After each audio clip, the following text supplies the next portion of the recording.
নমস্কার বন্ধুরা, রসনায় বাঙালিয়ানায় আপনাদের সবাইকে স্বাগত। আজ নিয়ে এসেছি একটি ভীষণ উপকারী শাকের রেসিপি। সেটা হলো ব্রাহ্মী শাক। আমরা সকলে কম বেশি ব্রাহ্মী শাকের উপকারিতা জানি। এই শাকের অ্যান্টিঅক্সিডেন্ট ও ভিটামিন সি প্রচুর মাত্রায় থাকে।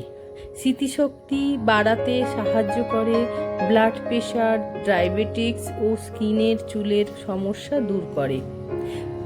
বাচ্চা থেকে বড় সবাই এই শাক খেতে পারে।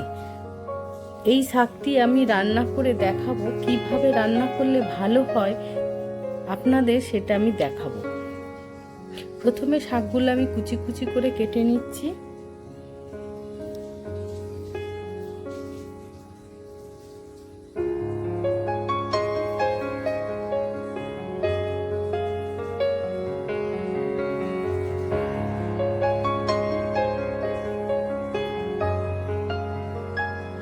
আলু, বাদাম, গুড়, রসুন, শুকনো লঙ্কা, কালো জিরে, কাঁচা লঙ্কা। প্রথমে একটা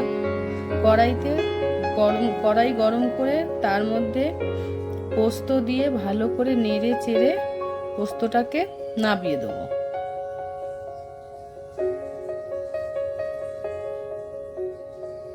এবার কড়াইটা বসিয়ে তার মধ্যে পরিমাণ মতন তেল দিয়ে দেবো।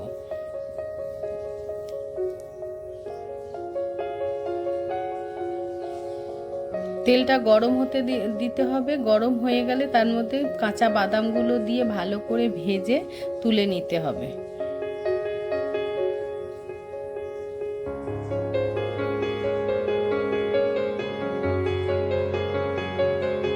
এরপর ছোট ছোট করে কাটা আলুগুলো ভালো করে ভেজে নিতে হবে।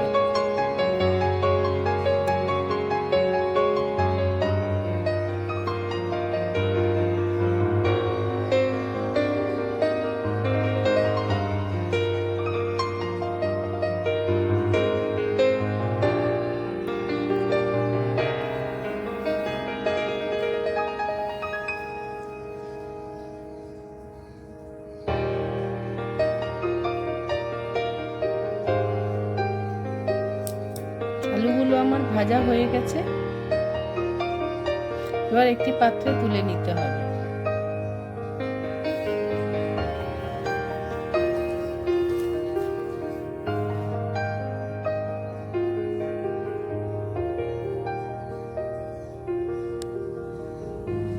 এরপরে আমি কালো জিরে ফোড়ন দিয়ে দেবো ওই তেলেই। শুকনো লঙ্কা, কাঁচা লঙ্কা ও রসুন কুচি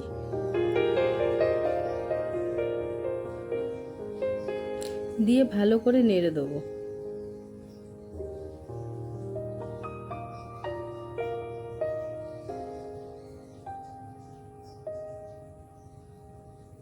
এরপরে শাকগুলো দিয়ে দেবো।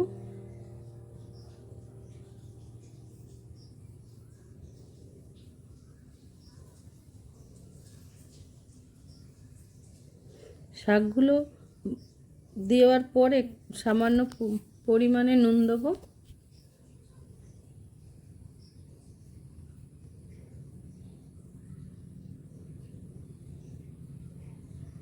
তারপর ঢাকনা চাপা দিয়ে 10 মিনিটের মতন রাখবো। আঁচটা নিভু আঁচ করে দেবো। দিয়ে ঢাকনা খুলে ভালো করে নেড়ে চেড়ে তার মধ্যে আলুগুলো দিয়ে দেবো।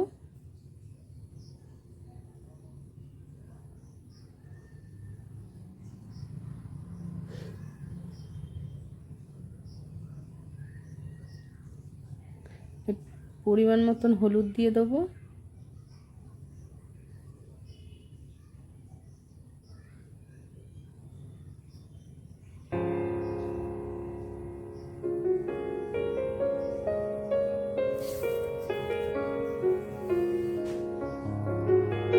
অল্প পরিমাণে জল দেবো আলুটা সিদ্ধ হওয়ার মতন।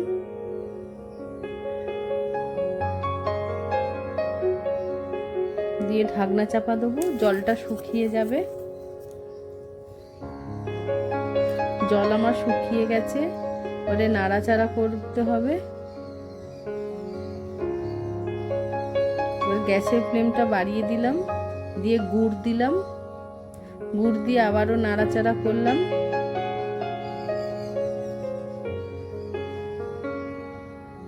আলুটা সিদ্ধ হয়ে গেছে কিনা একটা আলু টিপে দেখতে হবে। ভালো করে নেড়ে চেড়ে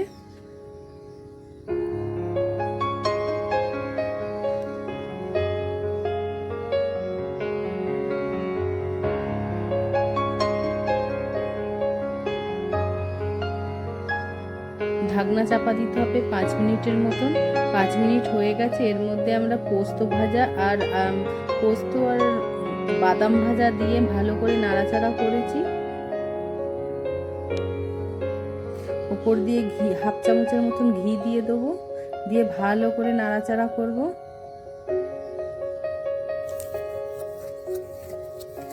করে আবারও 2-3 মিনিটের জন্য ঢাকনা চাপা দিয়ে ঢাকনা খুলে নাড়াচাড়া করে গ্যাসটা বন্ধ করে দিতে হবে। করে পরিবেশন করুন আমাদের ব্রাহ্মী শাকের চচ্চড়ি। ভিডিওটা ভালো লাগলে প্রথম থেকে শেষ অবধি দেখবেন, একটা লাইক আর সাবস্ক্রাইব করবেন, বেল আইকনটা টিপতে ভুলবেন না।